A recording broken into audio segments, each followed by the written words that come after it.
लोहे की दुकान में अपने पिता के साथ काम कर रहे एक बालक ने अचानक ही अपने पिता से पूछा, पिताजी, इस दुनिया में मनुष्य की कीमत क्या होती है। पिताजी एक छोटे से बच्चे से ऐसा गंभीर सवाल सुनकर हैरान रह गए। फिर वे बोले, बेटे, एक मनुष्य की कीमत आंकना बहुत मुश्किल है, बहुत अनमोल है। फिर बालक बोला, क्या सभी उतना ही कीमती है, उतने ही इम्पोर्टेंट है। तो पिताजी बोले, हाँ बेटे। तो फिर उसने पूछा बालक ने कि तो फिर इस दुनिया में गरीब और अमीर दोनों क्यों हैं? किसी की कम रिस्पेक्ट और किसी की ज़्यादा रिस्पेक्ट क्यों है? सवाल सुनकर पिताजी कुछ देर तक शांत रहे और फिर बालक से स्टोर रूम में पड़ा एक लोहे का रॉड लाने को कहा।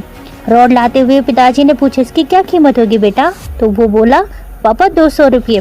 फिर पिताजी ने कहा, अगर मैं इसके बहुत छोटे छोटे कील बना दूँ तो इसकी क्या कीमत होगी?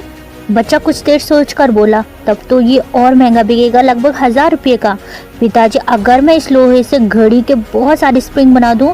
तो बालक कुछ देर गणना करता रहा और फिर एकदम से उत्साहित होकर बोला, तब तो इसकी कीमत बहुत ज़्यादा होगी। फिर पिताजी से समझाते हुए बोले, ठीक इसी तरह मनुष्य की कीमत इसमें नहीं है कि वो अभी क्या है, बल्कि इसमें है कि वो अपने आप को क्या बना रहा है।